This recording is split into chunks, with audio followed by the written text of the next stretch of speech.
It's one URL per line that says, don't trust this link to my site.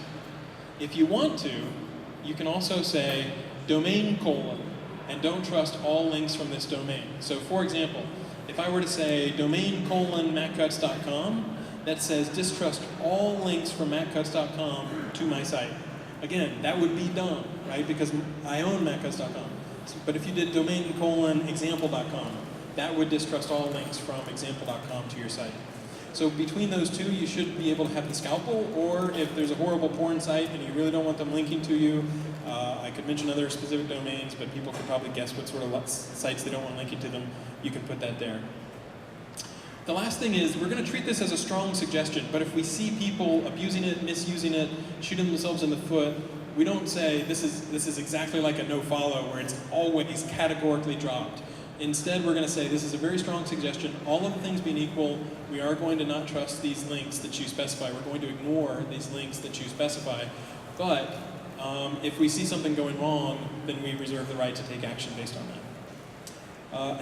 And again, use caution with this tool. It's still in the early days. And so don't just leave this room and immediately start disavowing links. And by tonight, you're like, I disavowed 4 million links. You want to please start slow with this. Okay, so let me show you what the actual user interface looks like.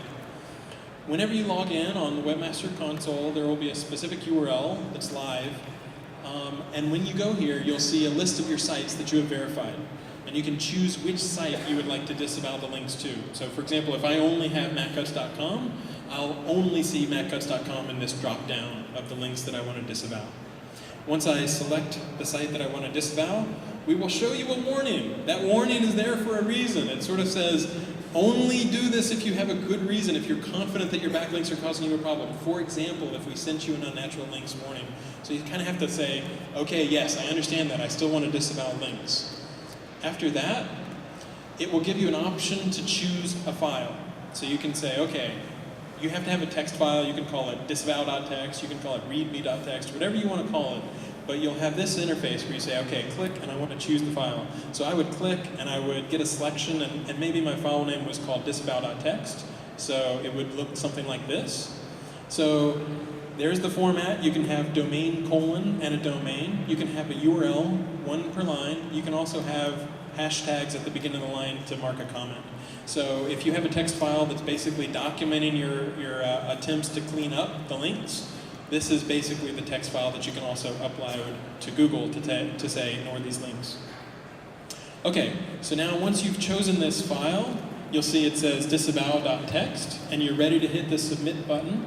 So you hit submit, and it has been processed. Now, it will take a certain amount of time for Google to be able to process that file, because even if you submit on a Monday, it's not as if all those links get disavowed by Monday at midnight. Instead, what happens is we crawl the web, and as we're recrawling and reprocessing and indexing those pages, the links that we see from the pages we crawl, they get annotated at that time to say, okay, this is a link that someone would like to ignore, or this is a link that someone would like to disavow. So it can take weeks for that effect to go fully into place. Don't expect it to just, your site to pop up in a day or two. It does take time for it to get fully baked in. Okay, so now there's two options here. You can see a download button and a delete button. The mental model that you should have, and the reason why we wanted this to be a power user feature, is to basically say, you know what, you upload a text file. You can download it, you can edit it, you can re-upload it, you can delete it, but it's basically just a text file. So if you have 5 people in charge of your domain or who have access rights in the Webmaster Console, they still only share that one text file. Okay, so it's we're starting out very simple. We want to make sure people have a good mental model for how it works. So if you click download, you get a couple options. You can download it as CSV, you can download it as Google Docs. We might iterate over time, so we might let you, download as a .txt file or something like that. And then you can click OK. Once you get the file, you can edit it, add any new links you want to disavow, any sort of stuff like that. And then when you're done, you can re-upload it. Likewise, if you come back to this screen and you say delete, it'll say, okay, we're going to delete that file. Are you sure you want to delete it? You can say yes, and it'll be deleted. So again, if you are deleting this file, and this is what it would look like if you have deleted the file, then you're getting back to the stage where you haven't disavowed any links. One thing I would urge is caution on just like sloshing around a whole bunch of different, I'm going to delete a link, I'm going to undelete a link, I'm going to reavow a link, I'm going to disavow a link, because this is a process that takes weeks.